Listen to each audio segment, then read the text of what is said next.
Emma Johnson, welcome to Dad Saves America. Thank you so much for having me.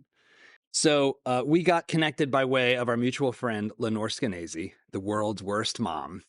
And that's always a great intro for me. I feel like so much of what we do on this show is inspired in part by Lenore and her vision of how we can try to raise kids, frankly, the old school way, the way in which they develop agency, they develop the ability to be resilient in a difficult world that throws a lot of challenges their way necessarily. And I think, with your book, The 50-50 Solution, you're coming at one of those challenges, right? Which is how to confront divorce, how to set our kids up to do well in a world where mom and dad don't stay together. So set the table for me. What's the goal of the book? And tell me about yourself.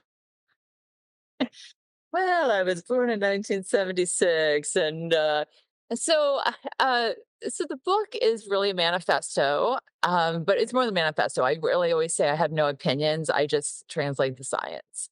And I have worked in the space of separated families for many years now. I started it was really an old-fashioned personal blog about being a single mom like 12 years ago, back in 2012. I know it's just very much a very personal project. I was going through a divorce. I always swore I was never going to get divorced. I was a child of divorce, raised by a single mom, primarily without a very involved dad. And here I found myself facing that same thing, but in a different time, right? I grew up in an obviously different generation. So I just was like facing my worst fear. And I thought, well, how am I going to do this different? How am I going to do it better? And kind of an undercurrent theme of all of this is like I very much identify as a progressive feminist. I also am very interested in money and personal finance. I was a business journalist for many years. I still work as a journalist. So all these things were kind of coming together. And I was looking at, my challenges my mom had. And one of the big underwriting themes was, that she was a single mom. And so therefore she was going to be poor forever. Even though she was an educated white woman, it was like she decided that that was the story. And that was the story. But I was having a different experience, right? I was thriving professionally. My peers, my female peers were thriving professionally. It was a very exciting time to grow up as a woman, and there's like a lot of discussion around that, and a lot of it in business and in money and politics, all of these things. So I was just really just unpacking all of that, and forming opinions about that, and challenging my own ideas. So when I got divorced, the kids stayed primarily with me. And so there's a couple themes going on there. One of them was that I was determined to be financially dependent and professionally successful. And that required me changing the narrative about single mother. And I think that was one of the main missions that I had in doing this public work and writing about these ideas. And it was really kind of a celebration of feminism, really. It's like we have all of these opportunities professionally that our mothers and certainly our grandmothers did not have. So how can we be holding on to these stories that we're going to be poor and we need to be living off of child support and alimony? It just didn't compute. So I went into this work and it was really like a data collection exercise because all of a sudden I was hearing from countless women and then men too. And just in a moment when really in hindsight, so this was, in 2012 and onward, a moment when there's been so much change and I would say growth in family, right? And how we define family, what we understand is best for kids, and really what we're starting to understand is best for mothers and fathers and people and the economy and all of these things. And along the way, I changed my ideas about these things. I had early ideas that moms should be primary caregivers. I mean, mothers are the better nurturers, and we birth and nurse babies. I mean, all these ideas I never questioned. I just simply did not question them. And like most people, I grew up knowing one model of divorce, which is a primary home, one home with hopefully and probably not visits to another parent. And that was a very gendered schedule and a very gendered prescription. And I just didn't really challenge it. I mean, I wanted my kids' dad to be involved, but I really believed in this idea that one primary home was best. And that I can tell you today is rooted in this very, very outdated science about attachment parenting. And this idea that babies can only attach to one adult and everything else is maybe kind of nice, but kind of challenges that primary attachment. And that's simply not true. But I didn't know that. And I didn't even think to question it, right? It wasn't even something I was working through. So over the years, just on a personal note, I was like, okay, I'm going to be the single mom. I'm going to do it. But I found myself overwhelmed all the time, right? I was like, Hmm. I don't get it. Okay, it's like I'm paying the bills. That's cool. And I love these kids. That's cool. But I need some time. And there's a perfectly capable dad that lives just on the street in my neighborhood. Like, why is it like I don't need your money? I need you to take these kids off my hands, right? And so that was my story, and that was so many women's stories, and that was just a personal anecdote multiplied times, hundreds of thousands, but really then what was the science saying? And so long story short, let me fast forward to the synopsis of the book, which is the science is there. 50-50 parents, when we have schedules that are 50-50, this is absolutely what is best for children. And the vast majority of them, even with imperfect parents, and PS, we're all imperfect, but even with very imperfect parents, 50-50 is the best. And I'm excited to unpack why that is. But when you have 50-50 schedules, equal parenting schedules, the outcomes for the kids are nearly the same as kids that live in intact homes with married parents. And that is very surprising and very challenging. I think very compelling.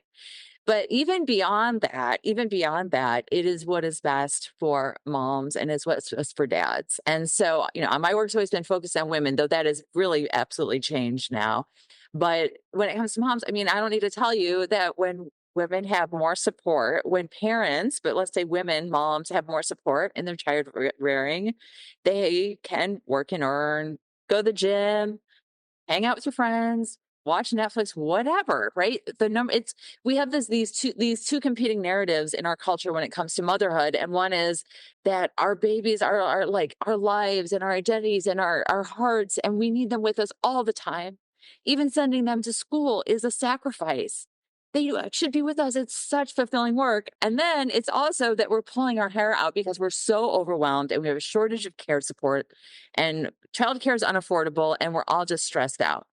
And we can't have it both. Like there's threads of truth in both those narratives for most parents, but we cannot have both of them at the same time. And when it comes to separated families, there is a very unique and powerful, it's not actually unique, it's a very powerful force that we can use to stem a lot of these inequalities, these gender inequalities.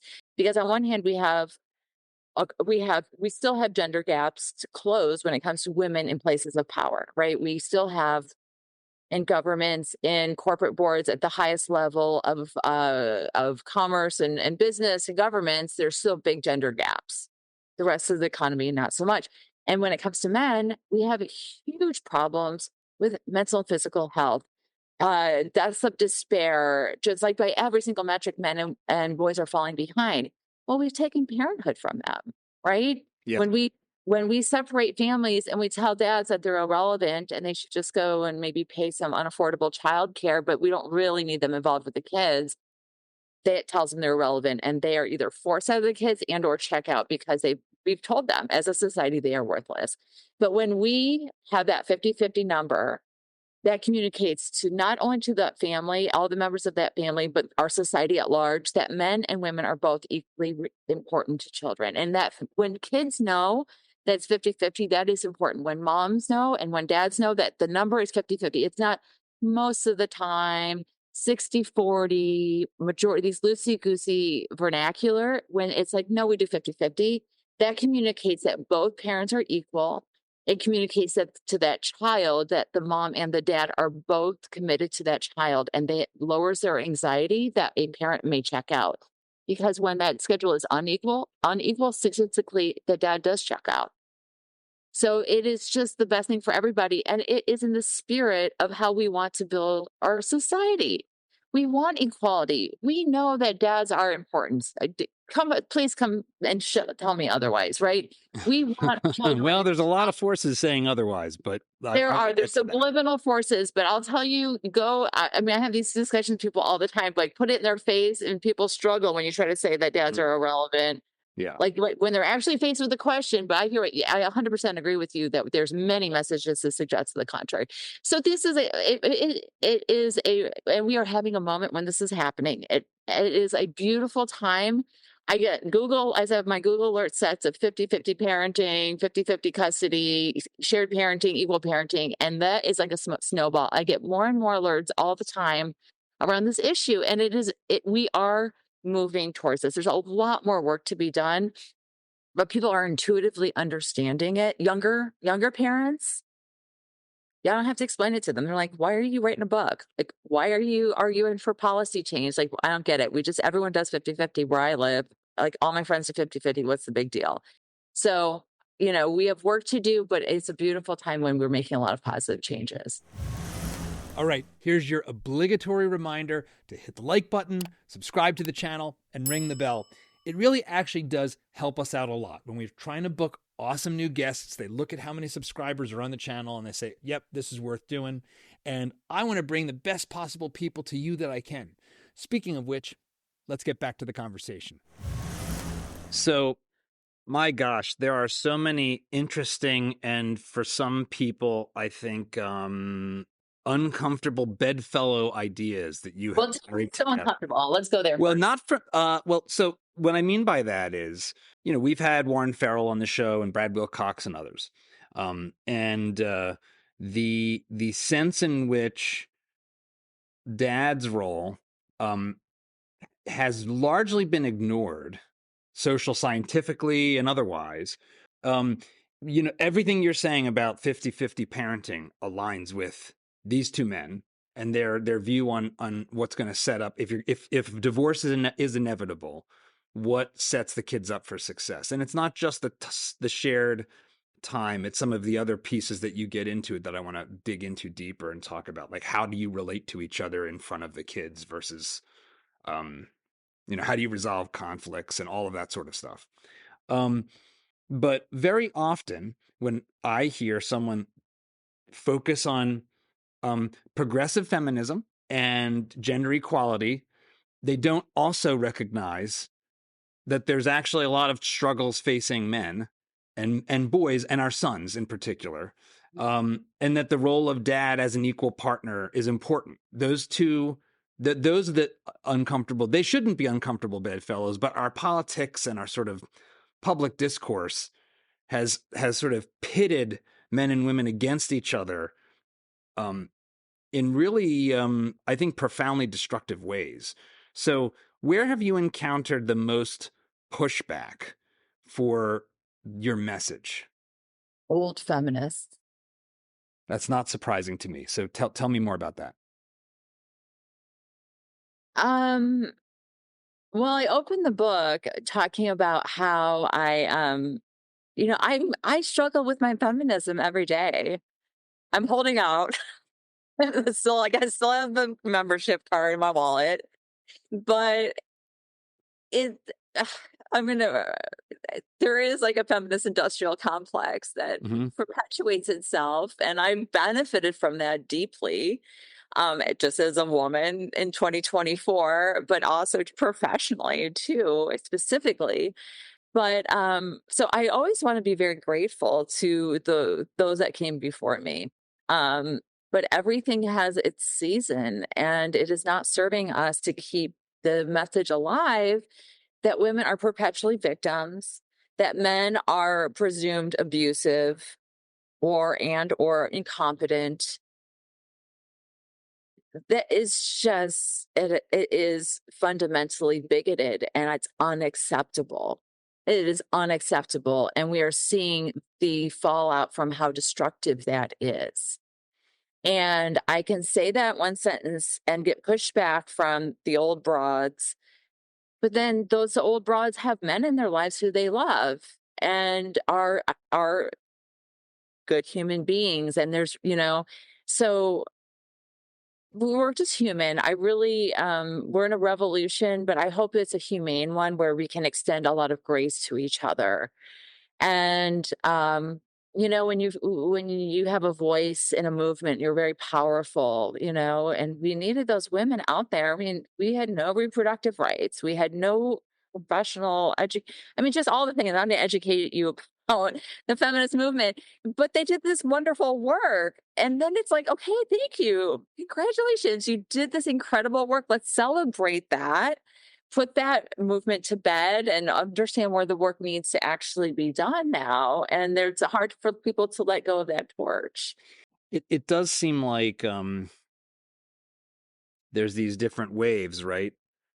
I mean, there's formally different waves in feminism as a philosophical movement. But I'm kind of interested in when you say the older school. I've interviewed Christina Hoff Sommers, who is also, sort of legendary, but has now come into disrepute among the more recent waves of feminism. So is it the first wave feminists that give you trouble, or is it this sort of newer sort of feminism merged with gender theory folks who want to destroy the binary? I mean, who are we speaking to? Because I don't think the everyday person keeps track of what wave of feminism we're in. Right. Right. We appear to be in the wave of feminism that involves boxing in the Olympics getting really, really strange. And well, because though I think then we're then things veer off into trans rights and where that's what is a woman, all of that stuff. Work that don't feel comfortable commenting. I'm not educated in that, and we are in the middle of a lot of figuring out in the transgender world. So I mean, I do not feel comfortable bringing that into this discussion around equal parenting for divorce. The book, the 50/50 solution. I mean, if we look, I don't know if anybody watching this has watched Mrs. Doubtfire in recent history. It's still great. I mean, yeah, can't beat it. But it's a great snapshot of the legacy of divorce. I mean, these were affluent people in San Francisco, and the mom had this big career. The dad was struggling, and the standard issue of divorce was she had the kids. This dad, who was really kind of the primary caregiver, which is irrelevant, really, but he was. No one would say he's not a good dad. Just was like had to fight to have his kids. Like their social worker had to come and approve his house for a visit, like a very not an overnight visit with the kids, and that we're even saying visits with your own kids, that you have to visit your own kid, like that the legacy of that thinking lives on to this day for sure. But then remember the mom, Sally Fields, she gets a nice new boyfriend, and the idea really back then was like that dads were like, it was always about this primary home and a nuclear family. So if the mom could replicate that nuclear family with a new husband, that was the new mom and dad, right? And where's the other dad? Like, maybe every other weekend visit, but why is that dad going to stick around? Because the message he's getting is he's not useful there. Doesn't serve a value for those kids.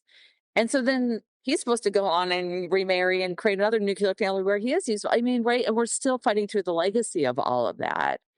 And that's really interesting that it's a very strange kind of a kind of perverted traditionalism of, okay, well, this failed, but now replicate it, and it's now year zero. Now new dad's dad and memory hole old dad. That's a weird. But but it's like such a lack of imagination, It was like, well, like this traditional family, like marriage thing isn't working out. Right, to your point, but it's like, let's just go. Look, in the grand scheme of things, these are blips in history, right? And we're figuring things out. We are figuring things out. So but I mean, there's a lot of people that work in this space or not that have had really tragic fallouts from their divorce and lose their children, right? They really, primarily dads, lose their kids through divorce. Yes. And I mean, that in and of itself, I think, the feminist narrative is like there's some number out there, which it's one of these statistics that have been perverted to people's gain, but it's like 74% or something of divorces are initiated by women. And the mainstream feminist media picks that up very frequently, like that thing is years old at this point, and says, "Oh, well, it's because marriage is so horrible for women. Women do it all, and they're sick of those bums." And blah, blah. Well, historically, people split up. The women get the kids, and then they get child support and possibly alimony, house, and men have everything to lose, primarily their own children. Because that same study that picks apart who files for the divorce, they also looked at cohabiting parents or cohabiting couples who are not married, and the breakup rates are about the same. Women initiate it, but there's, it's the same thing at stake. Like, who's going to take the toaster? Who's going to take the TV? But when you're married, there's a lot at stake, and the women have everything to gain. So let's break that apart, because I am very fortunate in that my parents stayed together. I am with my wife of 20 years. So I don't have firsthand visceral experience with this. I have people in my family, of course, who've gone through divorce. What are the experiences and the pieces of the divorce process that have led us to this world where saying 50-50 is a revolutionary statement? Because it does seem like the courts are biased towards mom. That's what I've been told, at least. How do you understand sort of the nature of the actual institutions when it's like, okay, we're getting divorced, and what happens next? Well, anymore, there is such a increasing favor for 50-50. In most states, except that we have 6 states now in the United States, and this is all very recent, within the last 5-6 years, where there's a presumption of equal parenting. It's a rebuttable presumption. So if a parent has very good reason why that should not be the case, they can certainly challenge the presumption, but a judge needs, if it goes to court, a judge needs to presume it's 50-50. Can entertain exceptions, but that's presumption.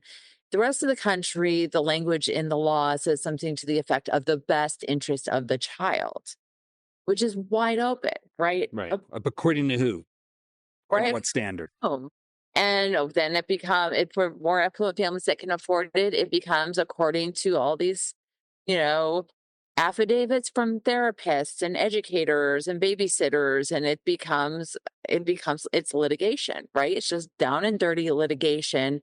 Who's the better parent? But at the end of the day, like that, let's just make this a gendered conversation, because it typically is. The dad's still going to see the kids, right? And that is really what happens, is that it's like these parents argue that it's unsafe because it's like, oh, I'm a better parent because I can feed the kid organic food and I adhere to bedtime, or I read to the kids more. That could be something that collectively as a society we say is a better parent, like you're more patient, or like virtues of a parent, they are better. But kids are not guaranteed better parents, right? They're not guaranteed wealthier parents. They're not guaranteed more patient parents. They are just guaranteed the parents that they have. Assuming those parents are safe, those are the parents that you have. There's a documentary some years old now. It's called Divorce Corp, and it unpacks the really ugliness of all this. Yeah.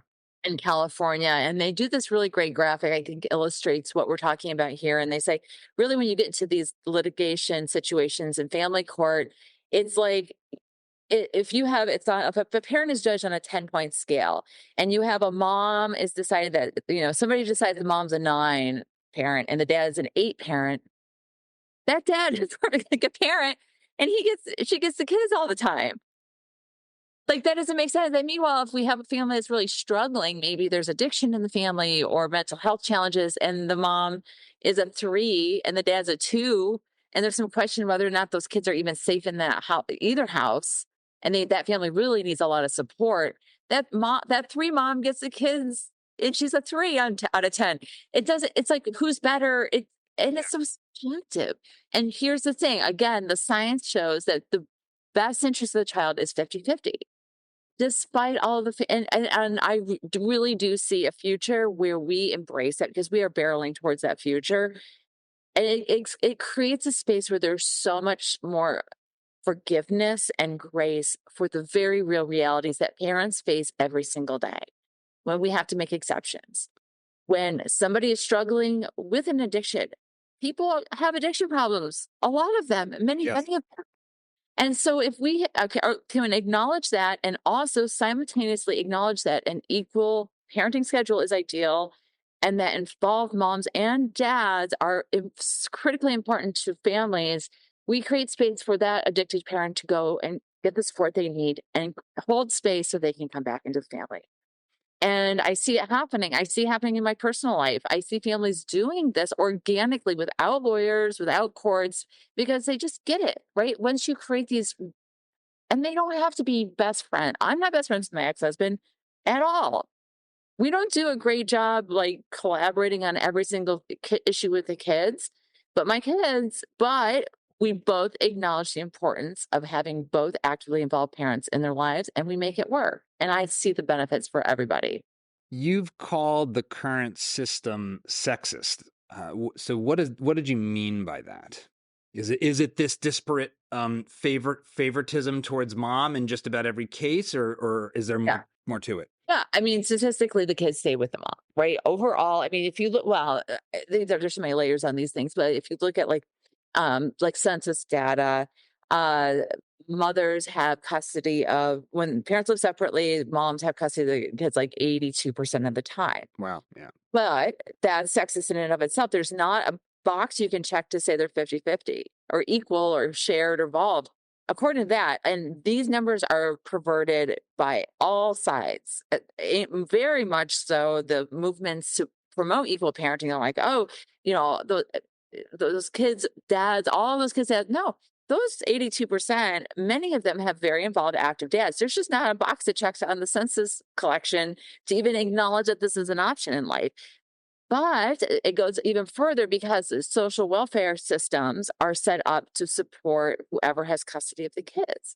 So I outline in like a hypothetical family in my book, if we have two parents, low income, right, where they would qualify for some public assistance, they could be happily co-parenting, amicably sharing expenses, sharing time, caring for these kids very successfully.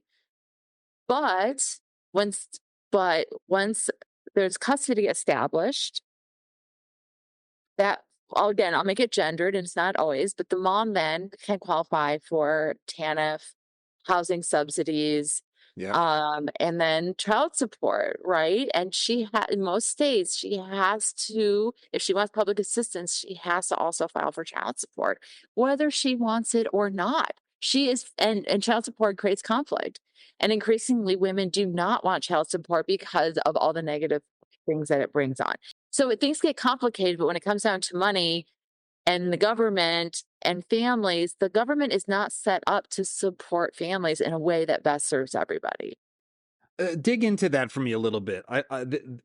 This is the first time I'm hearing this notion that child support has some baggage that might make it a bad deal for the primary. If you're the mother and you have the kids most of the time, why would you not want child support? Well, first of all, it creates conflict with your co-parent. Second of all, because it's like, it just is. I mean, mostly people that are relying on child support or where these sums of money. I mean, the average child support order is $400 a month, right? But that is often an unaffordable sum for the payor. And just because you're not living together, you are co-parenting, and these moms recognize what a bum deal that is for the dads. There's the most compelling and exciting thing I've seen is these federal surveys asking. So the states, this gets complicated, but the states are financially incentivized to enforce child support collection. They get hired by the federal government to make sure the dads pay. So when the moms don't even sign up for child support, they want to figure out why, and they want to get them enrolled. And so they survey them and ask them why not. And one of the number one reasons why they don't is because he can't afford it. He does take care of the kids, so why should he have to pay child support? I don't want the government in my business. This is what they're telling these census surveys. The mom, right? They get it. They get it. They are trying to forge a kind, collaborative relationship with their co-parents, and the government is trying to force them not to. But if those moms or the dads are having a tough time financially and need some public assistance, they have to file for child support. They have to do it. And some states, Interesting. right, because the system is like, okay, you want food stamp, well, it's more like cash subsidies. Do you want welfare? We're not going to pay you welfare if there's a dad out there that could be paying you and he's not. But it's such a vintage way of thinking. Well, That is, it's an interesting. That's interesting in the sense that, like, if it's speaking at two sides of your mouth, because you're saying, as a system, as a culture, oh, you as a single mom, now you're a woman, but so what? You can work, you can have a career, you can earn money. I think today, I think it might be the case now that women make more than men outside of very particular fields, because women are graduating college at 60% to 40% men. So that would make sense. So we have those forces happening. And yet the assumption is, well, if there's a child support situation, why isn't this bum dad paying for you before the taxpayer does? Um, those are some really cross the laws signals. are not gendered. The laws are not gendered, but our habits are gendered, right? Because it's going to be the mom that's going to be has a kid. Well, if 80+% have primary custody, then that ends up de facto being the dad that's the child supporter, right? Right. Yeah, and in the ugly cases, women want to fight for more time. And every state is different, but there is often a sliding scale of how much time you have with the kids means more child support paid. Um, so, that again, those laws just incentivize more fighting. Where if it's just like I argue for 50-50 parenting time, no child support. We're never gonna close gender gaps, whether it comes to care work. We're not going to have more dads caring for the kids. And we're not going to have women that, keep dropping out of the workforce or under earning or, under being less ambitious or whatever. If we keep creating these systems of financial incentivization for one parent to have the kids more, just do away with it. Everybody pays their own bills and everyone shares in the care of the children.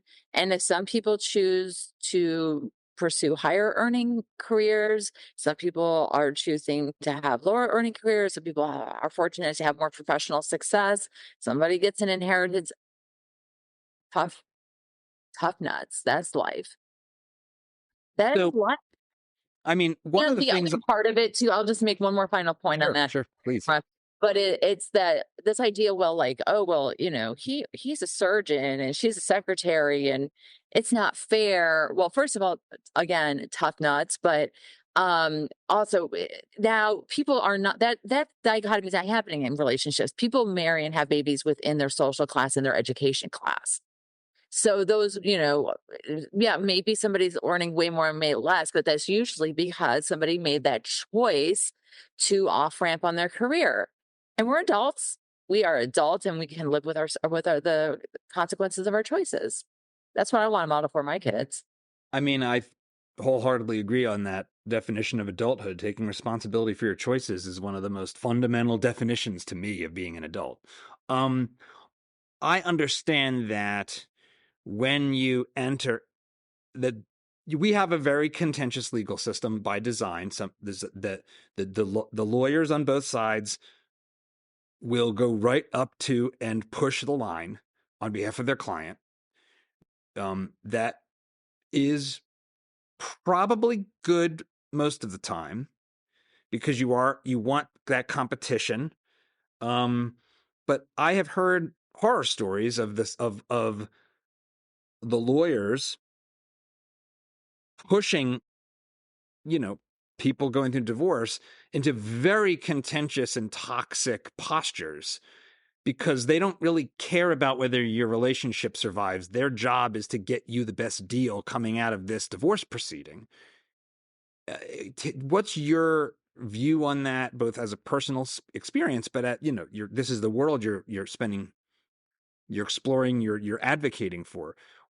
How does that play out? What is the role of divorce attorneys and the incentives they face in promoting essentially a winner take all, salt the earth outcome from a divorce legal proceeding? I mean, that question really applies to like such a tiny affluent percentage of the population. It's just kind of like, to me, it feels like unless you're like a professional athlete, somebody with all these assets, like there's the money part of it, and then there's the client who is really mentally ill. And I've heard more than one divorce attorney tell me like things don't go to court unless one person's crazy. Hmm. So what you described was happening a lot, 20, 30 plus years ago. Um, but anymore, like really the culture has changed, right? Things Interesting. towards mediation, collaborative law is increasingly popular. And the culture, I'm telling you, the 50-50 culture is changing things for sure. It is in the zeitgeist now. I hear from people all over the country, like I run a Facebook group for single moms, right? And this issue will come up and somebody will say, like, I don't even know what you guys are arguing about. I live in Kansas City or I live in Northern California, and everybody I know does 50-50. It's the law here. Well, I know it's not the law in Kansas or in California, but it has become the cultural norm. And how do things become cultural norms? You tell me, but there's advocate judges who are just, they get it. And they're sick of these bickering parents coming in with stupid crap. And they know, and it becomes known in the community that that judge is going to be 50-50. Well, that informs the lawyers, right? And the lawyers Sure. there's plenty of good divorce family lawyers out there. If you're going to be a real shark, you're probably going to go into commercial like M&A, whatever, right? Like there's way more lucrative ways to make money anymore. Or Los Angeles. Los Angeles divorce court's probably lucrative for you. But even then, right? Like the culture overall is changing. So then, what happens? And the lawyers in the town, like you're going through divorce, you don't know what to do. You call around a bunch of different lawyers and they're like, look, you're probably going to go in front of this judge. He just schedules 50-50 for everybody unless you have a really, really documented reason not to. Just do 50-50. Save yourself the trouble. I'll write up an agreement for you for a couple $1,000. That is really becoming the norm. So yeah, you're really rich. I can't identify with you. You're really crazy and you're gonna take your ex to court and make everybody's life hell and blow through the kids' college funds. God help us all, right? But things are calming down a lot. And it's just, I really believe in the power of peer pressure. When you're out at the playground, you're like, I've had it, we're breaking up. And you see around you what people do, like that, you're in crisis and you look to people around you, they do 50-50. It's okay. All right. You just do that. That's a new norm. That's I pretty do. cool. It's interesting. I wonder to what extent there's a certain life cycle that's taken place because you have this big change in the 70s, coming out of the first wave of sort of women's liberation and the pill and women in the workforce and this big spike in divorce. But then I think it's more or less stabilized. So Mhm. now you have multiple generations of people who've seen firsthand how horrible it can go, right? So I wonder how much of it is, I know, I saw what my parents went through. I'm not going to do that. Exactly. Even though my husband or my wife is kind of crazy, I'm not going to go down this road of digging in my heels because all I'm doing is torturing myself, torturing my kids, and probably going to torture my soon to be former spouse more than they deserve. Right. Yeah. Right. That's exactly right. And I hear about from all. I mean, that was my part of my story too. You want to do better than your parents, and then now we're on to your grandparents. Like we're multiple generations into this divorce wave cycle, whatever it may be. And I do. I mean, I say that, but at the same time, you open this conversation up, pointing out this polarization between the genders, and I think Yeah. it was a Washington, I read Wall Street Journal, New York Times every day. And I got to get both sides. And I think it was in the journal. It was like the headline was like young men and women like in politics, like they're completely going different directions and Oh, that's definitely true. relate to each other. So that's in conflict of a lot of what I'm saying. I'm kind of, maybe painting the sort of rosy Pollyannish picture of things. Um, but I don't know that well, maybe that's part of it. Like there's not a lot of interpolitical couples. So people can have happier divorces. I don't know. I'm shocked.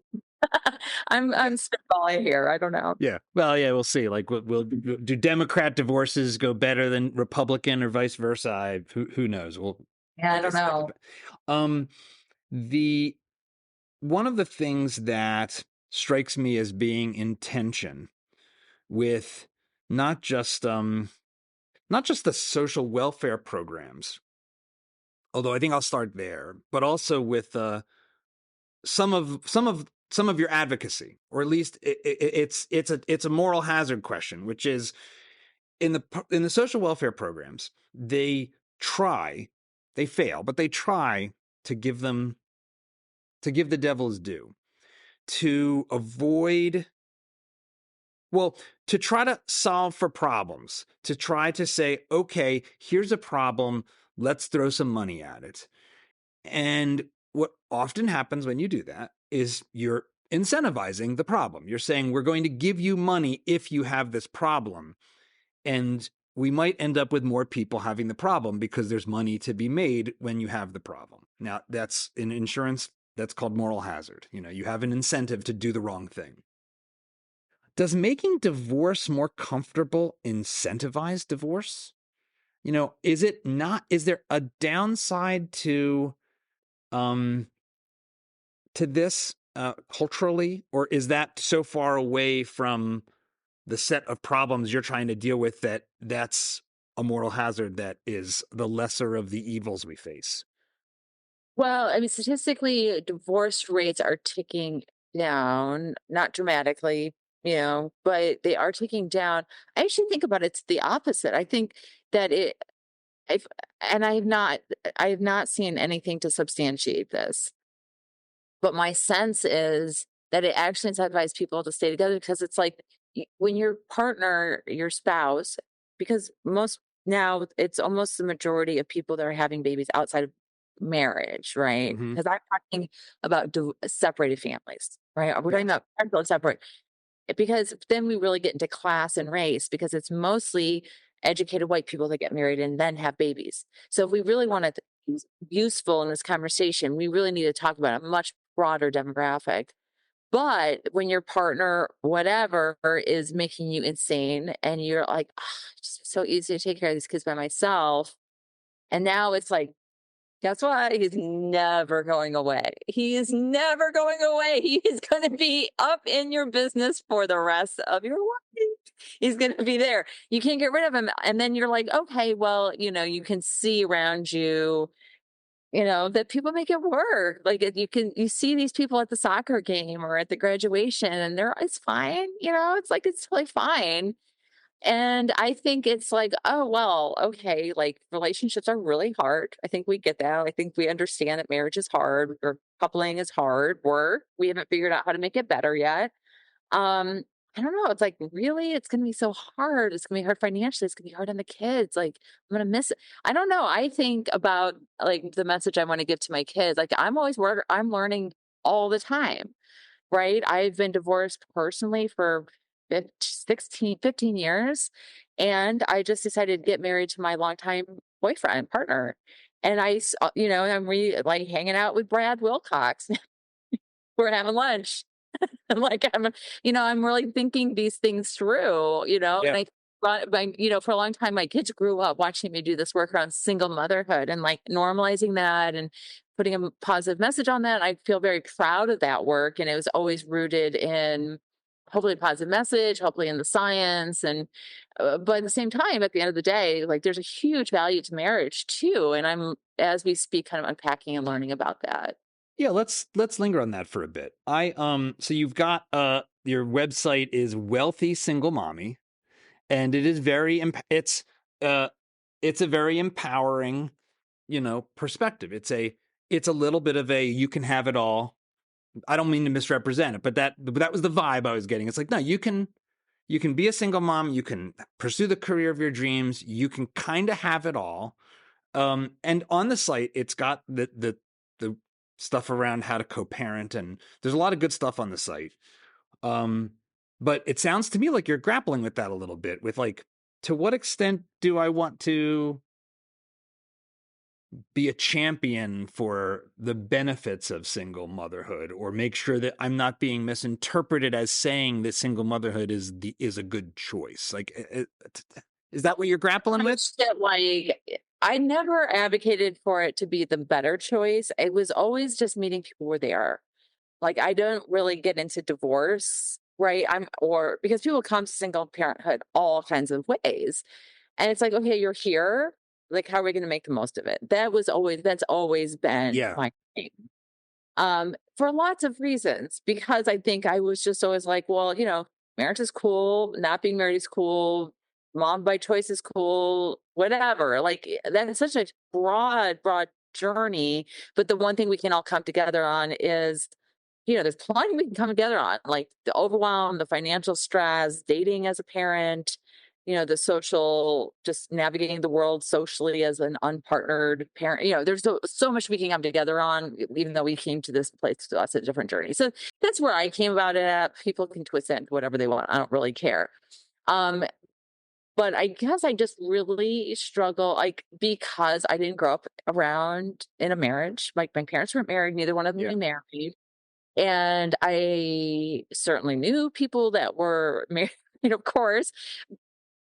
And my mother had she was like the biggest influence on my childhood. And she just didn't really have a positive attitude about men or marriage, I don't think, really. I just kind of got like none to negative, somewhere in that gray zone. So, and personally, just growing up, like, I really always say, like, I have two friends who have a very small handful of people who have marriages that I was like, oh, that looks pretty good. Like, that they really, I see it's hard, I see they can going through it, like, big personality, whatever. They just have very real marriage, like, very close people that are very close to me that I know very well, but they have something special. And I would like that, like, where it was like, oh, okay, that's a marriage that I would like. And then it's just like a lot of personal stuff, where I just personally had to come to terms with wanting a marriage with this one particular person, and I had to get out of my own way. And that's like kind of another show we can do, but with Oprah, I won't do that with you. I'm going to do that one with Oprah. but like, again, I'm just a messenger, right? And the science shows, like, there is real value in marriage, and not just coupling. It's like there's something special that happens inside of a marriage. One of the things that so my dad would say this thing that I think, to me, as I was getting older and becoming a teenager, getting in my 20s, and it's not, it can come across a little chauvinist, and maybe it is. He's old school. But it was basically, what do you think, it's going to be better with another woman? That was literally what he would tell me. Well, I get that. And well, and so here's something that's interesting. My son's 19. He's about to leave the house, go to school, and to college in Italy, actually, because it's going to be super cheap. And I don't care about the college part. The Italy part's going to be the part that's interesting. It's free range parenting extended into adolescence. For whatever reason, that exact phrase, my son played back to me and said, Pop, a lot of times you say stuff and I roll my eyes. That is useful. That feels right. And it was really, at the end of the day, we were talking about it. And it was like, life is hard. People are complicated. And giving up easy because it isn't perfect in a world. I think he's living in a world, this Instagram world, where his peers' notions of what perfect is are crazy. And so he's seeing these expectations that are just FOMO. And so the message of it's never gonna be perfect and easy, and thinking the grass is always greener is a path to hell, resonates with him. And I think that's something that the free range parenting mindset and experience gives our kids. It's like, look, you're going to go out there, you're going to get scraped up. In fact, I want you to go out there and get scraped up so that you see you'll survive getting scraped up. How do you think about that? How do you think about relationships and emotional fragility and becoming more robust, more anti-fragile in your relationships? Yeah, I think about that a lot as it pertains to this parent, separated family work. I do. I mean, the fight for primary care of your kids is really an extension of this idea that children are fragile and it is parents' jobs to give them a perfect childhood.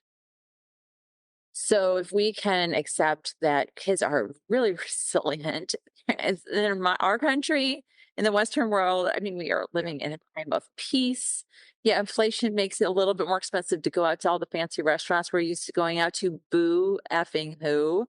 Like, we are living, the kids are going to be fine. They're really going to be fine. And so, yeah, there are other parents not perfect, and your worries, you're not your complaints about them are going to be completely justified. But that's their parent, that's their dad. Like, that's why I say to these women, I'm like, that's not for you to decide. That is their dad. That is their. I think it is a human rights issue. I think it is a spiritual issue.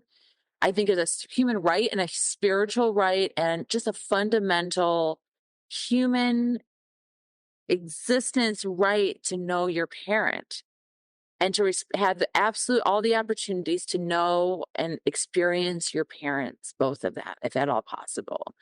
And because we have this world of abundance of choice, an embarrassment of choice, the paradox of choice, to live with our co-parents or live apart from them, and it's really a sign of affluence that we can afford two homes, probably comfortable homes, probably in decent school districts, right? We can afford that, then we have a moral obligation to afford our children just to experience both of their homes.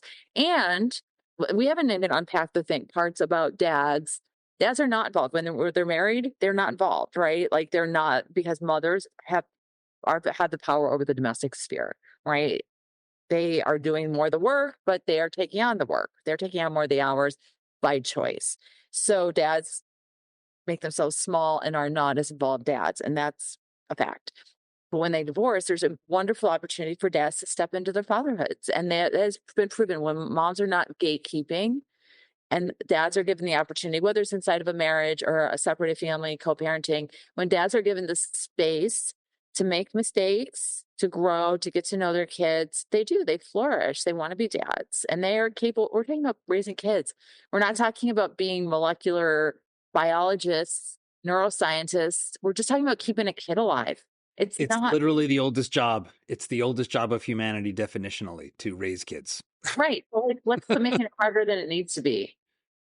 It's an interesting thing you're bringing up, this idea, which I think makes sense and is also tragic, that divorce might, for some people, be the path to having an active relationship that they otherwise might have taken for granted or been crowded out from as a man with your kids. I think I um the birth of my son was very transformational for me. There's a reason why we call the show Dad Saves America and why we talk about these issues. Um, like, my identity became primarily that of the father of my son.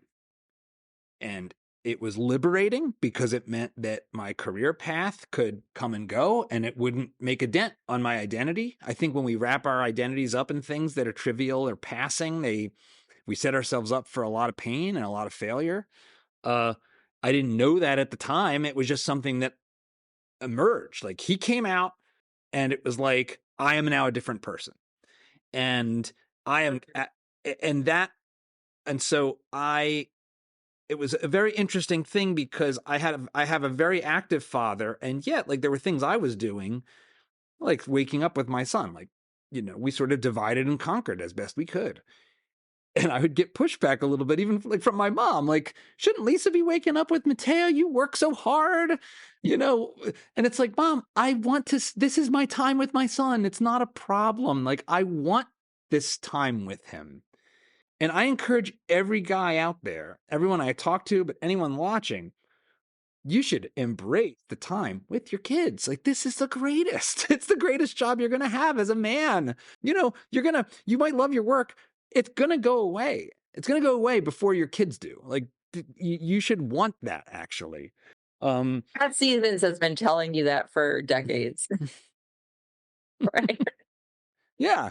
It is, and it's a, your work is part of a culture change where we're recognizing the importance of dads. I mean, you're in the space, right? Like you see it. There's the t-shirts, there's the baby Bjorns for the dudes, and I mean, it's a beautiful and positive thing, and there's still work to be done, but it's heartening, and I see it. Like my neighbors just had a baby, so I've taken it upon myself to be the kid's aunt, whether the parents want me to be or not.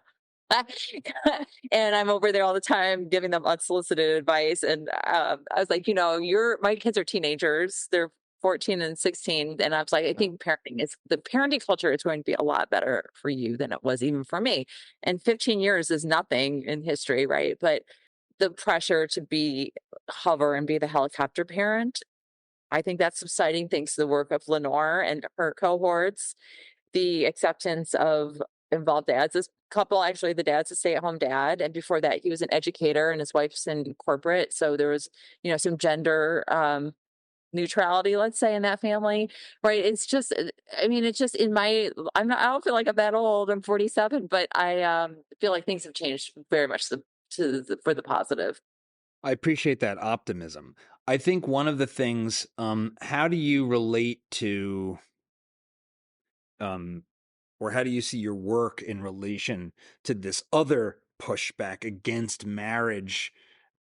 That these are loud voices, but they're weird voices.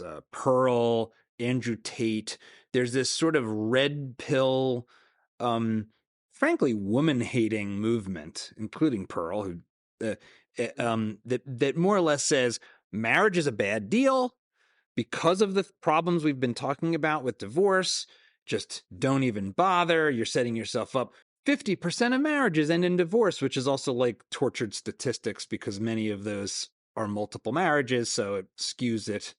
But how do you think about the work you're trying to do and advocate for in relation to this, like, go your own way stuff that's happening among men and on the internet? Because Yeah, it's hard. I mean, it's all very hard because when people are hateful, they're hurt people hurt. John, did you know that? Hurt yeah, people hurt. yeah. So There are lots of trauma talk to go around.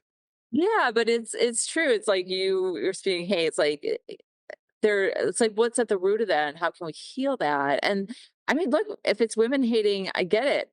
I get it. Women are in power. We could argue there's a big address there. I mean, so again, women are the power in the private sphere when it comes to households with kids. They are, period.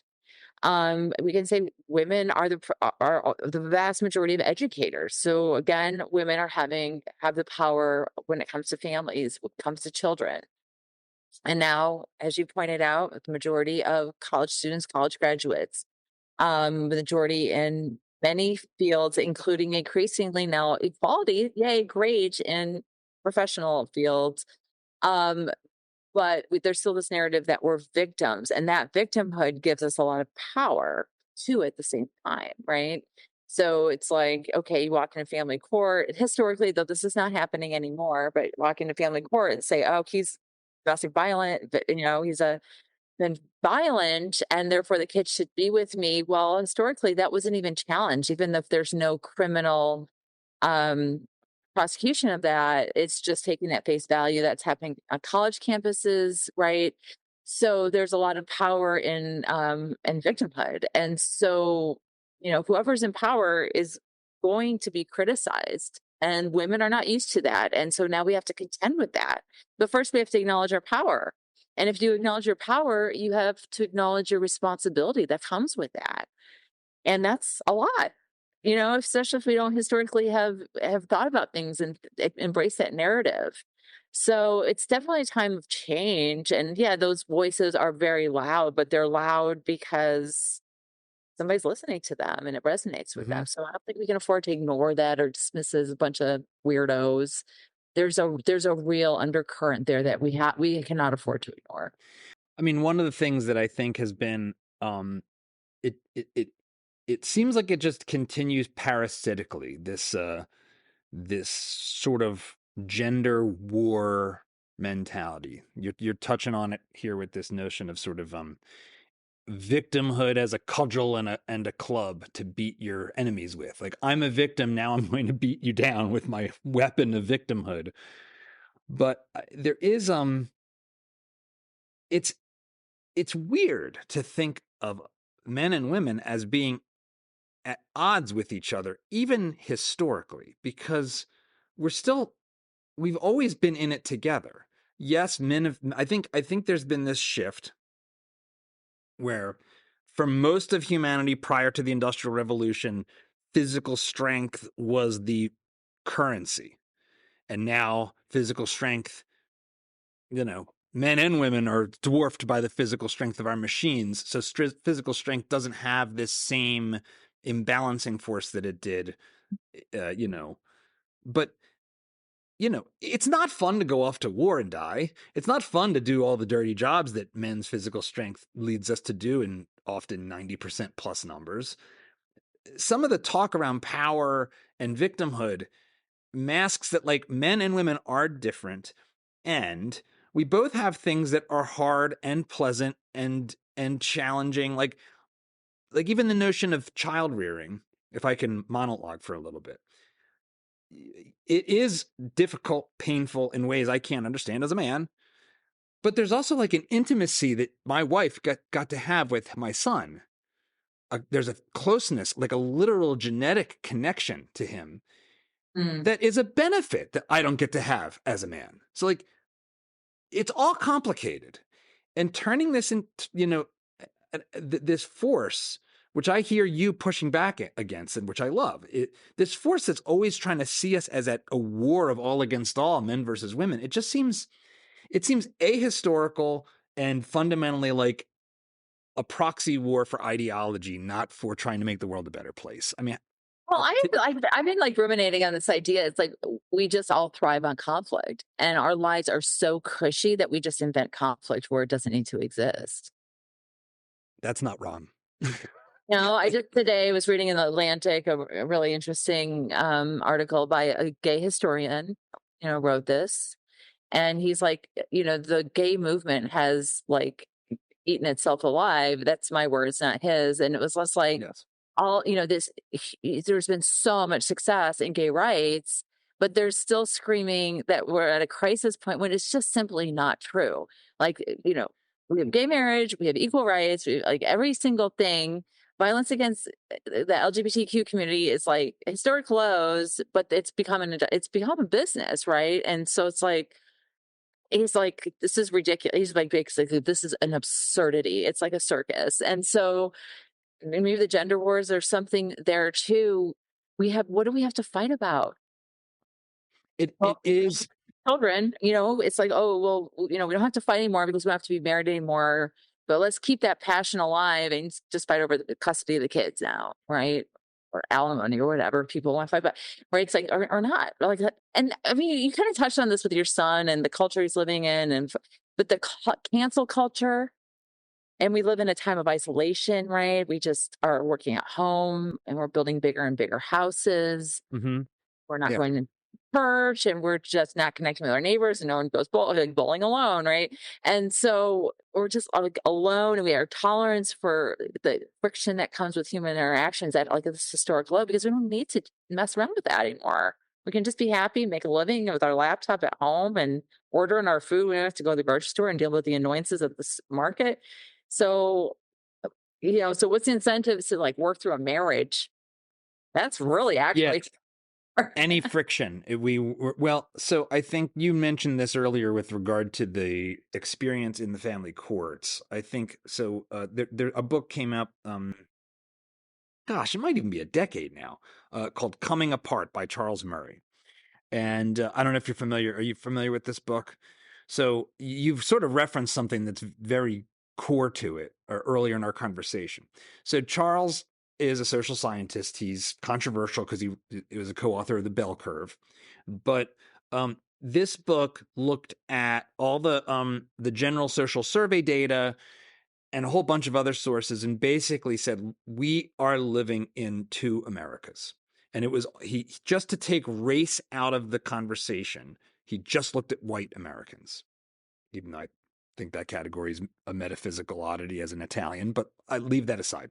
Uh, Basically, what you're describing, the frictionless world of push button life and life in a screen and information jobs, this is elite America.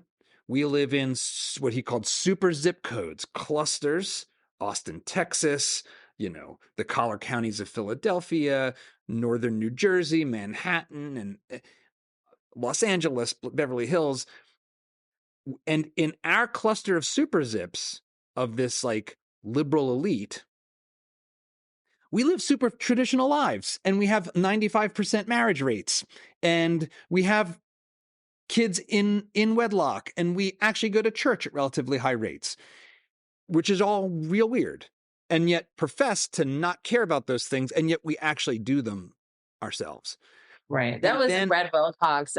He wrote that on that very thing, the hypocrisy of the yeah, it's postal completely elite. yes.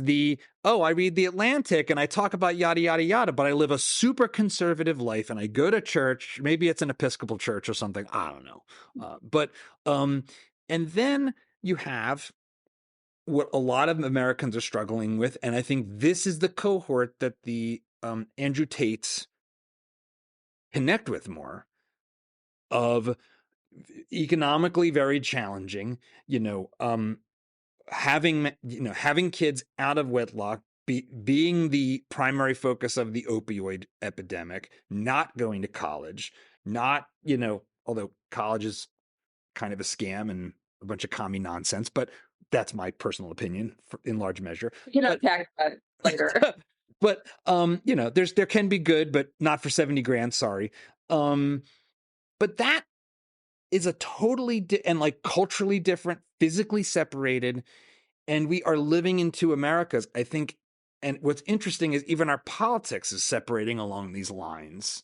It's partly urban, rural. There's a lot of stuff going on that makes talking about some of the happy story of progress and of 50-50 parenting, like, to bring it back to a question, is this a story best delivered to the liberal right elite, and I use liberally, who read the Atlantic and the New York Times? Are working class people struggling here able to navigate this and make it work?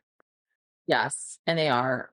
I mean, going back to that census survey about why more poor moms are not signing up for child support, it's because they see that the dads are doing their share. Why should they have to pay? They're already doing it. It's really, and you kind of wanted to bring it back to what I called a vintage narrative of like the big high powered divorce lawyers that are screwing up everyone's lives. It's the opposite, right? Those are the folks that are screwing it up for everybody because they're creating this like larger narrative that that's how it has to be. When the poor folks are like, look, we got less, we need to work together to make this work. Yeah, that's really positive.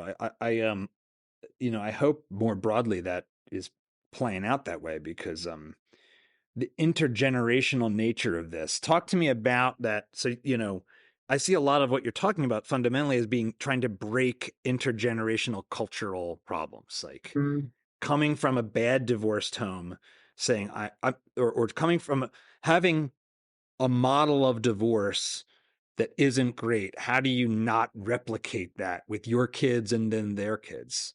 Do you see that as a big part of your mission? Yeah, I mean, we're just trying to make this better. We're just trying to make it better. And there's a role for individuals. I mean, that's who I really, I think about speaking to individuals, but I do get involved in some policy work, which can happen lots of different ways. You're asking about the poor families, it's just really for rich white folks like me. But I used to spend a lot of time in the Poconos Mountains and a pretty poor a community that had a lot of poverty. And I got to be just socially friends with this young lawyer. It's a very small community. So he did all kinds of law and including family law.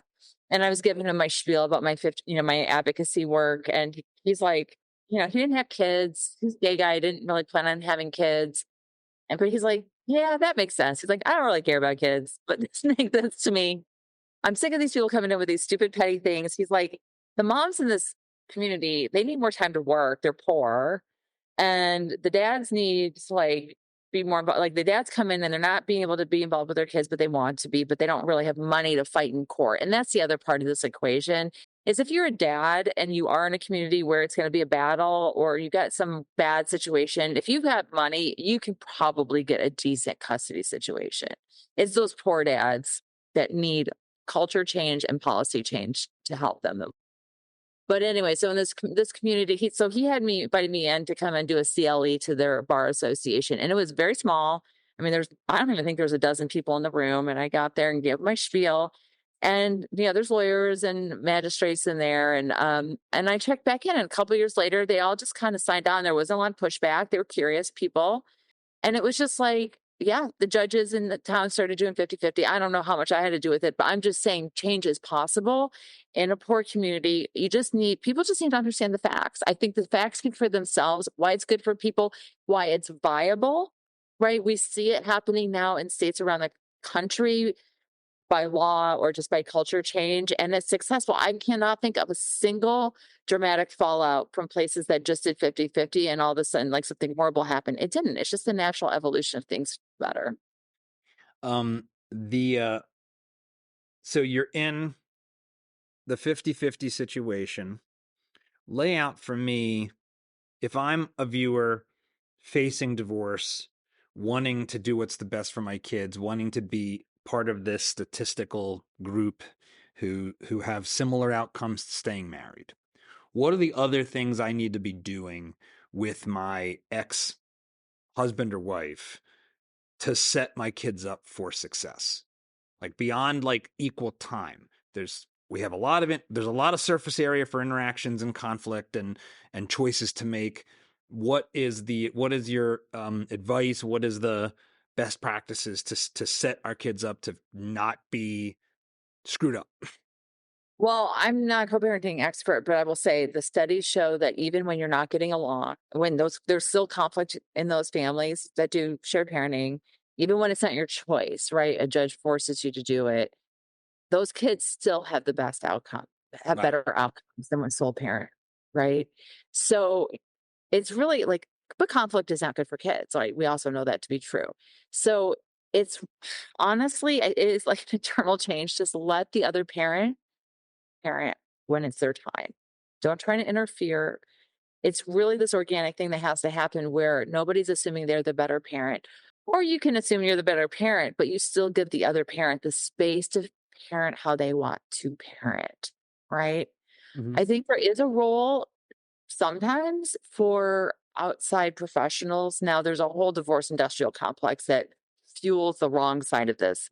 Honestly, that's a whole other thing I can spiff on, but yeah, well, dig into that a little bit. Well, because what do you mean by that?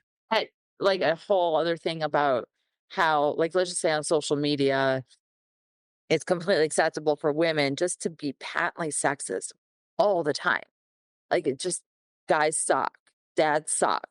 And this is, educated people, but I know who is really prolific on that is divorce coaches, divorce lawyers, right? Just getting these women who are going through divorce, angry at their ex, and amplifying that into just a patently sexist narrative. And it's unacceptable. It is unacceptable. And there has to be a movement to pressure Facebook and Google and TikTok, if anyone can control TikTok. How is that not hate speech? How is that getting through those filters? Well, this is a different, this is opening up a different conversation, which, hate speech. Not a fan of that concept. There's all that, but what was about co-parenting? But I think, look, there's a million decisions to be made about kids, as you know, and people, married struggle with co-parenting in the same house. I mean, it is hard, right, to come to those agreements. So I think having a trusted, really skilled professional, co-parent therapist, and it could be, I mean, people can find other ways to do it. It could be a friend, it could be somebody from your faith community or whatever. That's just like a neutral ground that you trust them to help you through that. Now that's easier said than done, right? Like you might not like your ex, there could be a lot of hurt there, a lot of whatever, and that might never go away. And that doesn't mean that those kids can't turn out great and you both can't be really solid parents. The one of the things that, and you've said you're on a path to remarrying. How do you think about communicating with your kids about the new extended family situation that is there, where you have your biological dad, you have this new person that's in your life that's part of your family, they're your, I don't know if there's your stepfather or the, whatever. Are there ways of thinking about framing and communicating that dynamic? Because it's more people now. It's not just it's their biological parents, and then there's these other people that come into the picture. Yeah, it's hard. It's hard. My kids have a stepmom and her extended family. And I think about like my best friend, and she's a stepmom. And these things are, they're beautiful. The more people that love our kids, the better. And I would say my kids definitely benefit from that all on all sides of their family for sure. And and my kids see their parents both being in loving relationships with nice people, right? It can be a really lovely thing. As lovely as that is, that's still hard. It's still hard. And it's like accepting that it is hard, but it's worth working through. But the message to the kids, gosh, I mean, personally, it's hard for me to say because this journey is so long, and my Yeah. kids have had their step parents in their lives for many years now. So I can't even, it was just like an organic thing. Like somebody was hanging around. We didn't live together full time until the last couple of years. So I'm sorry, I'm not being helpful there. Maybe I'm not a lousy mom because I wasn't more mindful of that. There's probably some truth to that. I don't know, I mean, but people struggle with it. What role do step parents play in families? And it's going to be different in every family. How old are the kids? Um, but it can be a real positive for sure. one of the things that Warren Farrell has talked about as far as setting kids up to succeed and pointing to the statistics in terms of outcomes is staying in relative physical proximity so that you can have a 50-50 situation. That 50-50 gets real hard if one side moves away. Yeah, so living in close physical proximity of each other is huge. And then it's like also a free range parenting thing, right? Because if your kids can walk to their other parent's house, I mean, come on, you're a parent, live in America, driving your kids around is the biggest stress. You got careers, civic involvement, whatever's going on, driving kids around in most American cities is a big problem. But if they can live within a short drive where the kids can ride their bikes or walk or whatever the situation, get the school buses involved, it makes everything easier. It's really just about like, I think it's taking a more holistic look of what you want your life to be and what your kids' lives to be. And just a lot of it's just practical. It's like, for honestly, I could list 1,000 reasons that my ex-husband gets on my last nerve, whatever. But it's so much easier to be lazy and just be like, it's cool. Want to ride to the airport? Yeah, okay. Like FYI, the kids thing at school is going on because I know he's going to forget. It's just so much easier to live in lower conflict instead of proving my point or whatever. Like it's just how do you want to live? Do you want to live in contention or do you want to live in peace? Just do the easy thing. You want to live where your girlfriend lives because it's your constitutional right to do that, or you just want to live where day to day life with your kids is just a little bit easier, so you live closer. Like just do the easy thing. This is the interesting thing that we face, right? So we have kids, and it's very easy to do in a certain sense, biologically. um, you know,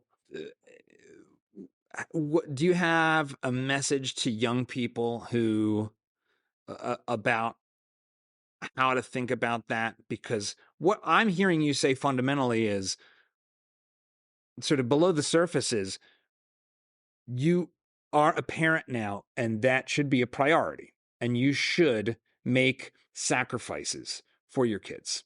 That is something that is sort of embedded.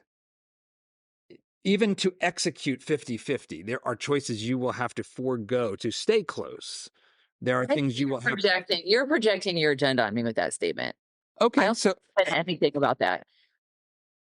It's a holistic thing, right? I don't think that sacrificial or sacramental parenting is that is what got women in this pickle in the first place. We wouldn't be having this show if sacrificing for our kids has not laid the foundation for contemporary society. We all want to be good parents. We don't always know what that is. But we also have to be taking care of ourselves. And P.S., there's this really exciting thing where you can have it all with one thing, right? Emma's got the tips for the Women's Magazine article to solve all your problems. Because the 50-50 thing, what are you sacrificing? Like, literally, what is the sacrifice? There's no sacrifice in that. You get everything. Okay, hold on. There's always sacrifices. Life is about trade-offs. So, okay, so if I am, let's say, you and I are divorced and we have kids together. I go to a conference I'm an insurance salesman, and I go to a conference and I meet an awesome woman that I fall head over heels for. They don't live near us. They live in a different state. I face choices now. I face trade-offs fundamentally. Like, what do I do about that? Like, I don't think I don't think that's right to say there's not trade-offs. Are you really saying you don't think this asks something of both sides to execute? Absolutely. Well, the primary thing it asks of people is to give up their identities. That's a trade-off. It's a trade-off. You're right. No, you're absolutely right.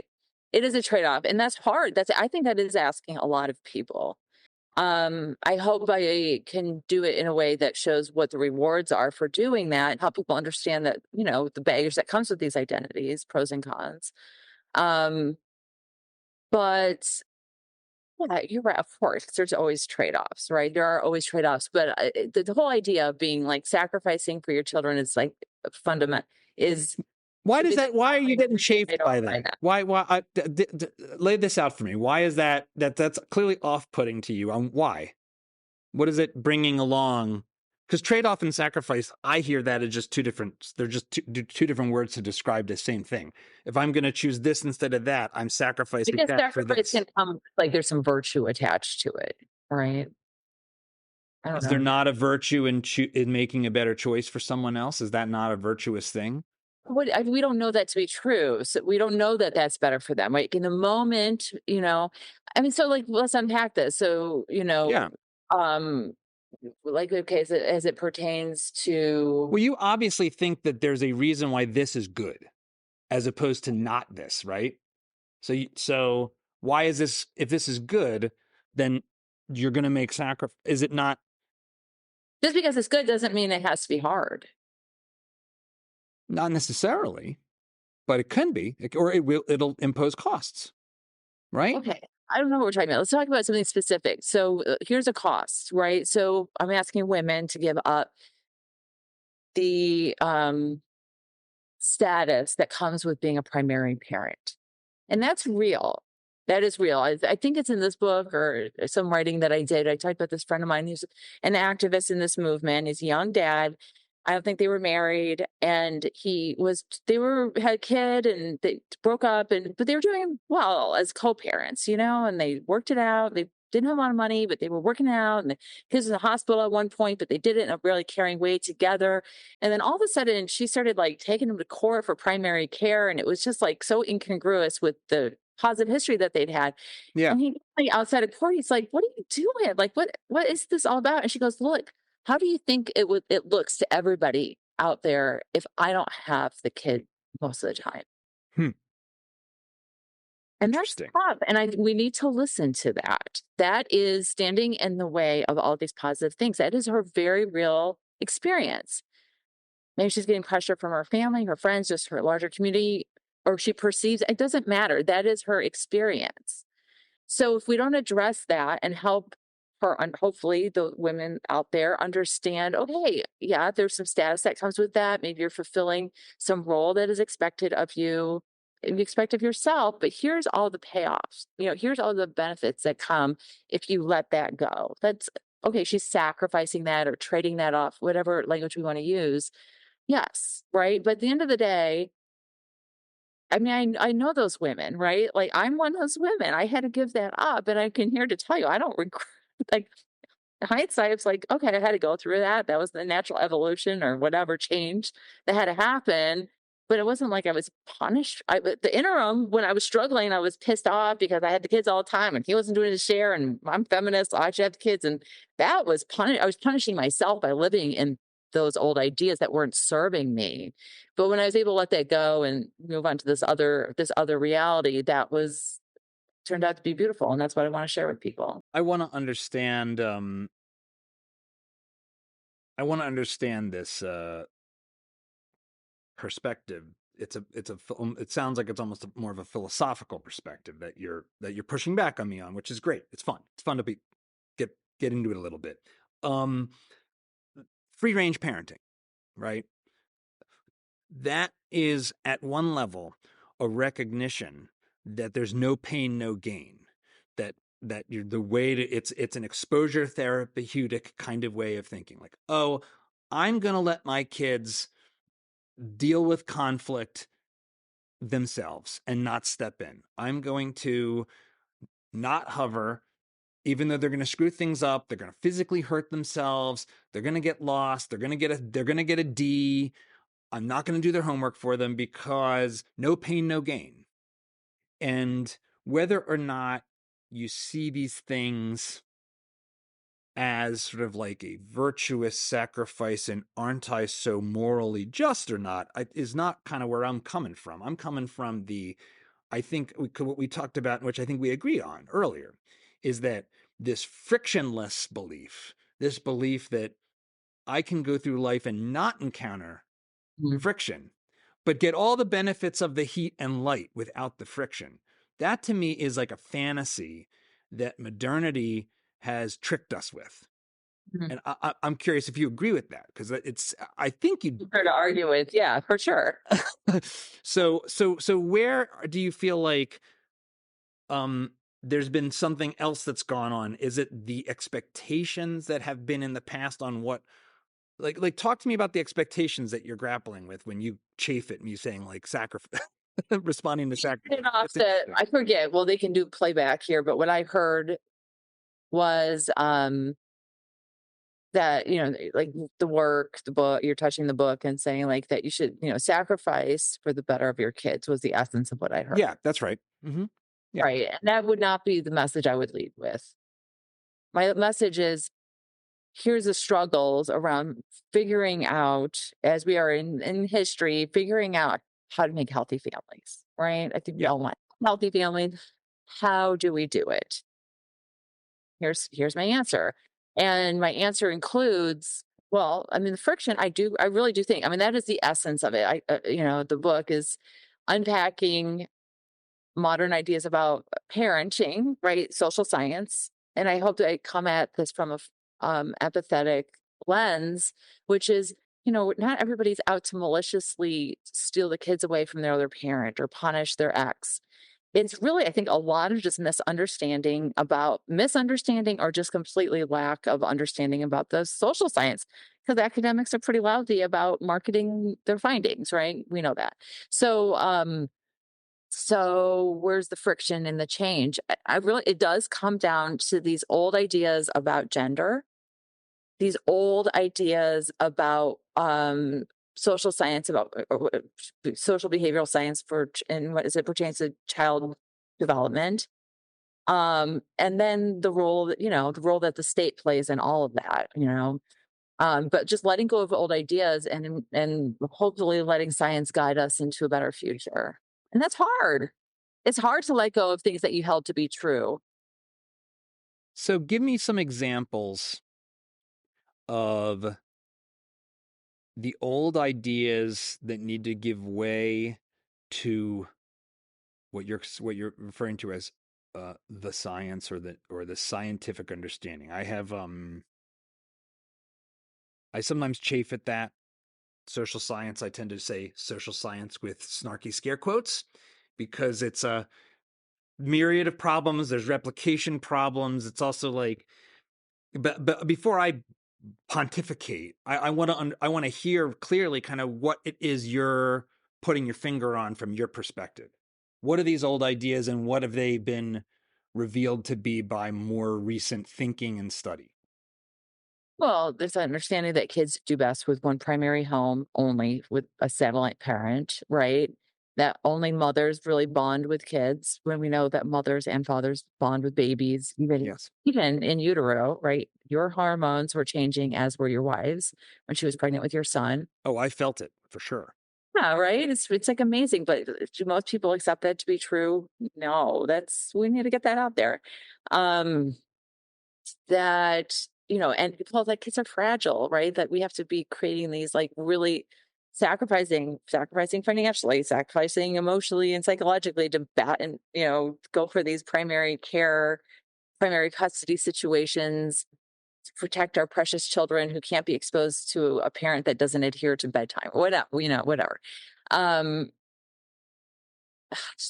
just and it's not, again, a lot of these things are not things that people are consciously thinking of. Do I consciously think that when I opened up my door to my office that I turn the handle to the right? No, I just do that because I did that since I was before I could have a memory, right? You just do things. This is just how you do divorce, because we've been watching generations of people do divorce like this. And that mothers know best. And again, this starts when people are cohabiting, maybe married. The mothers are setting the tone. They're the disciplinary. They're setting the tone for how the household's going to be, and they are the primary parent, and the dads take the back seat. So this is all the things that we know that are just have not served us. Feel free to pick it apart, but I don't know. I'm pretty familiar with the social science, and I've not seen anything to the contrary. And then this has all been, again, more and more like, we have now meta studies that are looking at the shared parenting model versus sole parenting models, and it's just pretty Yeah. plain. I think that, well, it's interesting because that maybe it's that I don't know any other way, even personally, than to be a very involved. And even in a very like traditional conservative Catholic family, the men in my family were all involved. Like on both, like maybe not as involved in certain ways as me, maybe a little more stoic, and because it's a little older school culturally, but um yeah, I think the things that I'm curious if that what you haven't talked about are some of the things that are um, more gender roles related, or the different preferences between men and women that are relatively stable, like and maybe that isn't really your primary concern. So, Go ahead. What do you have in mind? well, I do think it's the case that on average, women do prefer nurturing roles as compared to men on average. Like, and that expresses itself in a lot of different contexts. But I don't think we live in a world in which men and women, and I don't think this is, I want to make sure I'm not hearing you say this, because I don't think you're saying this. Men and women are not the same. We have differences that are generic and on average express themselves. And I don't think we get to a better place by pretending that's not there. So I just want to make sure I'm hearing you right. That gets hard, right? Like, that is hard to hold those two thoughts in our brain at the same time. I'll speak for myself. That's hard for me to hold those thoughts in my brain at the same time, right? That we are different, it's just reconciling the different but equal, and Why is that hard?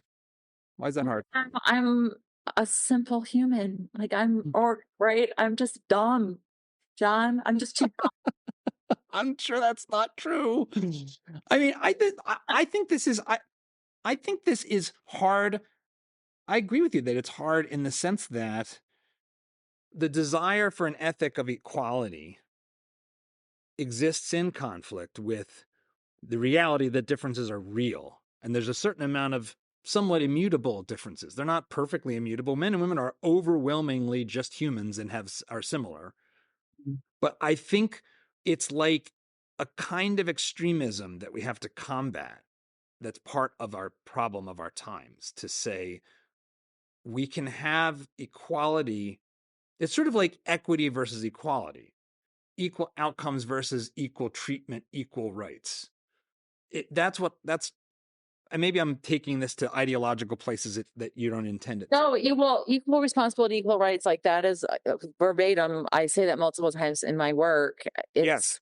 right, and that is really fundamental. It's like if like again, if I'm speaking to women, it's like if you want if you want equal rights, you want equal rights to work and earn, you have to go work and earn.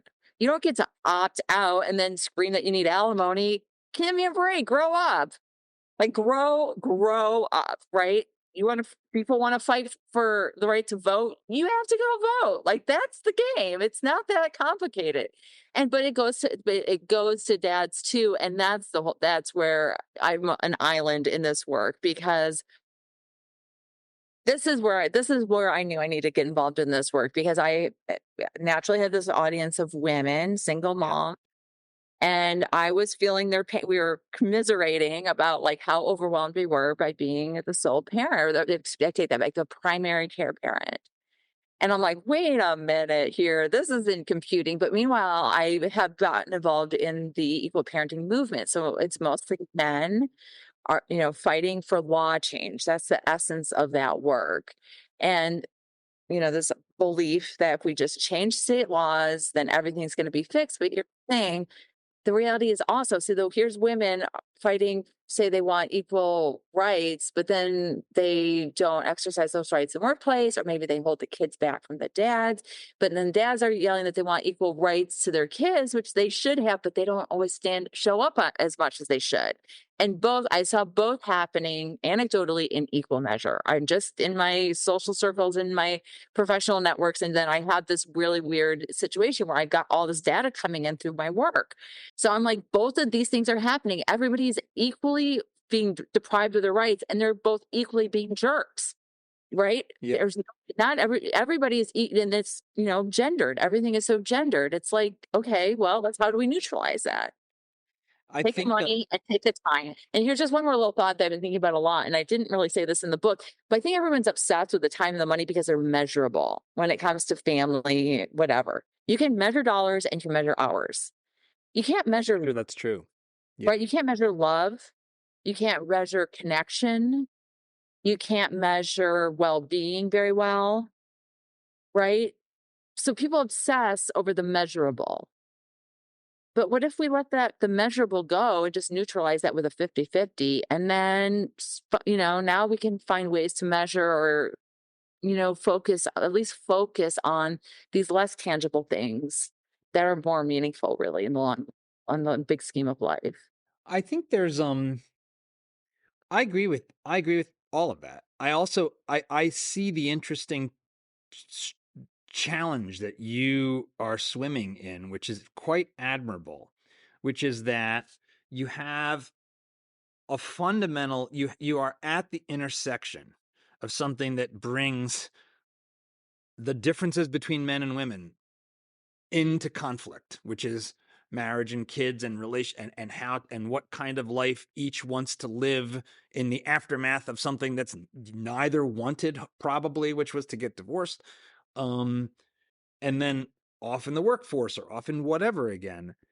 And yet you're seeing empathetically through both sides of this, and it creates a lot of like cognitive dissonance. That's kind of what I'm hearing. I'm playing that back, like as I'm hearing. Right. I mean, it's not very marketable. It's like sort of how like the divorce coaches all have these man-hating Instagram feeds, because that sells, right? And it's like Andrew Tate, he's got his spiel and sells. And I'm just like, come on, let's just be forgiving of each other and like hang out. And like I was like, you're boring. Let's just hang out. It'll all be fine. I think one of the what I'd like to believe is that an ethic of adulthood involves a couple of things worth recognizing that we've talked about. One, utopia is not for this world. that we will not have perfect solutions. We will have messiness, pain, difficulty. That's just the way it goes. You are not owed a perfect life. I think adults recognize this. Children, babies want perfection. Babies want their needs tended to instantly without delay, and they cry if they don't get it. When adults do it, you're acting like a baby. I think the other piece of the puzzle that is, gosh, maybe it's the crux of a lot of what's going on in our world, is that two things can be often true at the same time, even if they seem like they're at odds. Like men and women, boys and girls, you have a son and a daughter, you know this firsthand, are different. They're different in fairly consistent ways, though not perfectly. And so that can be true, and we should treat each individual as they come as an individual and not wear our stereotype pattern recognition. We should say, okay, Emma, you are a human being. I'm going to talk to you as Emma, not as a woman, not as a divorcee, not as some generic category, but as you as an individual. And I think there's something in our pattern recognition nature where we want to like save calories by stereotyping, and our like desire for, I don't know if it's ethical purity or something, dogma, that those two things like butt heads with each other in our own minds. I mean, what do you think about that? Yeah, but it's so human. Like, none of us are ever going to be like these perfect people that don't stereotype. Or should we expect of ourselves to do our best to recognize that fallacy within ourselves? Yes, but we are we are all flawed. I'll have a vulnerable moment and confess the most embarrassing feminist experience of my life.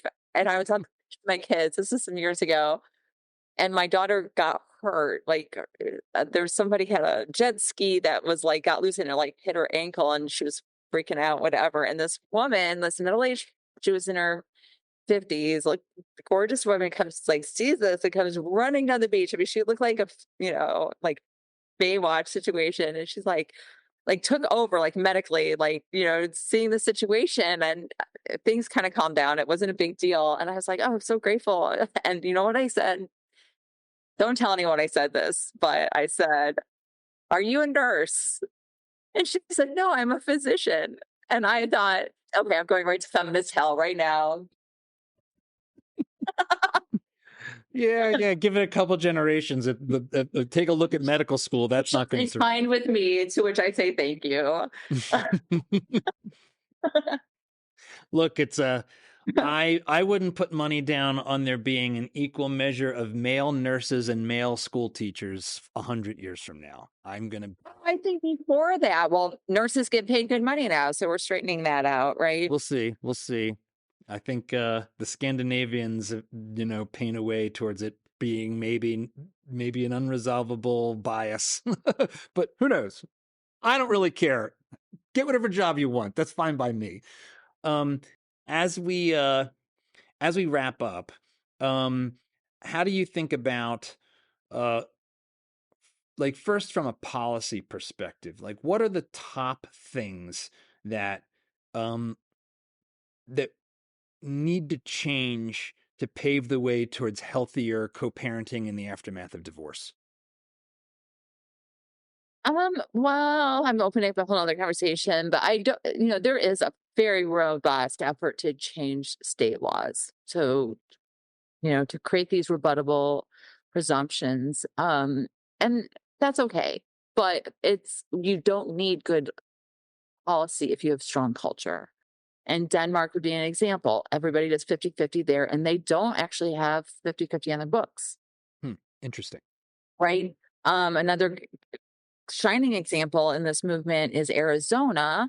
There is a wonderful academic. He's a child psychologist, Dr. Bill Fabricius, and he's an older gentleman now at Arizona State University. And for years, this was like 20 plus years ago, he would go into the court system and just do like education to court employees, so judges and guardian ad litems and lawyers, whatever.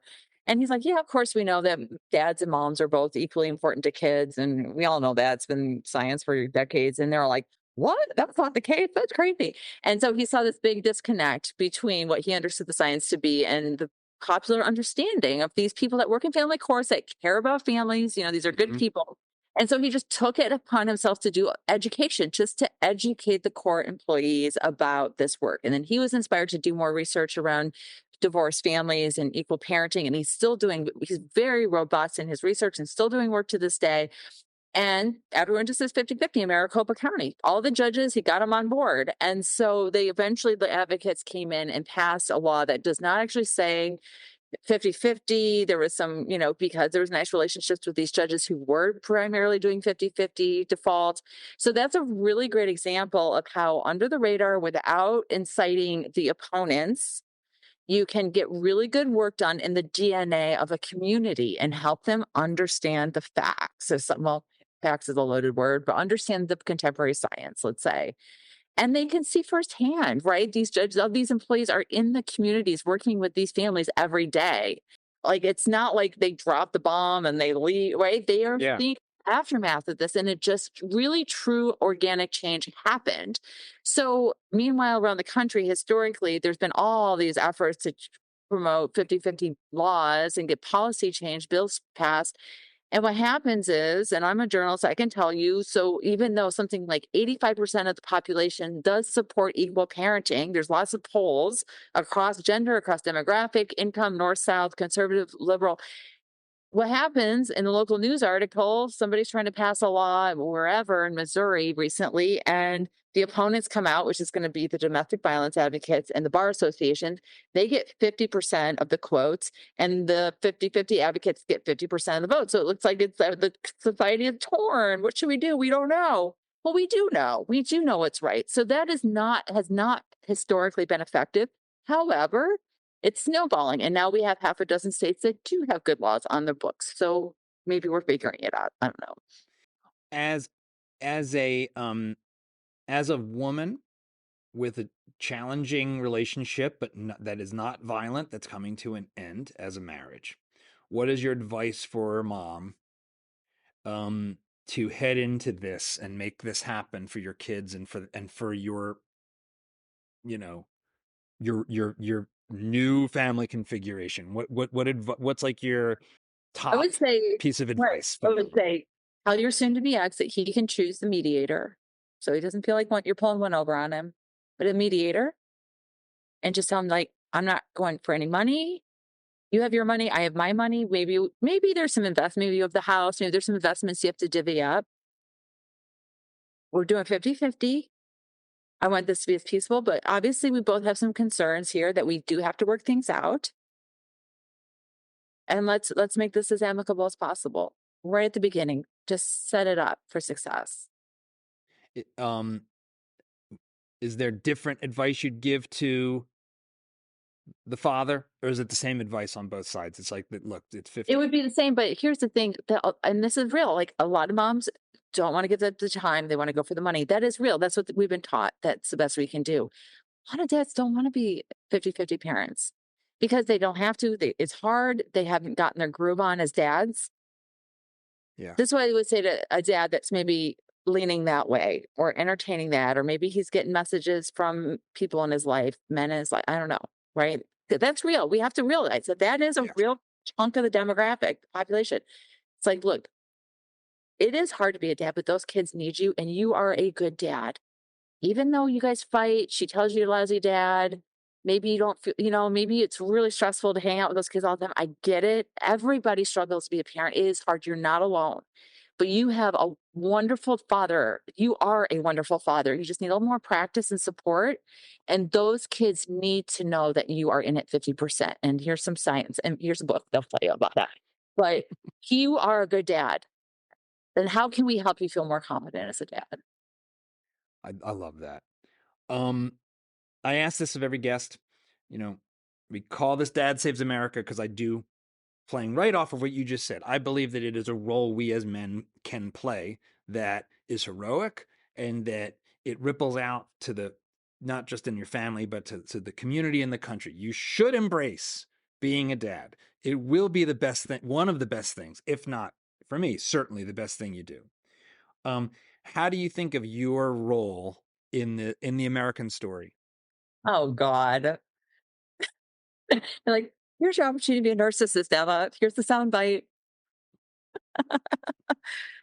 I just hope we can just write a new story, and we are. There's many people working on this issue, and people, everyday people are changing the world. I really believe that, and I see these stories. I hear these stories from my personal social circles, or I hear from people out there, where they're like, get this idea about 50-50 from whatever reason. Maybe they're my friends, they hear me harping on this, maybe whatever. They come at the message various ways, and they just have these one-on-one conversations with people in their lives that are going through a breakup.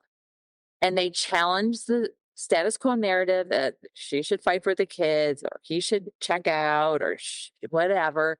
And they challenge it, and they start to create just really, it's just good old fashioned social pressure, and creating new social norms in a kind way. And it works. And if I can help facilitate that, I feel like maybe I did something here. Emma Johnson, thanks for being on Dad Saves America. Well, thank you for this opportunity. I really, really am grateful.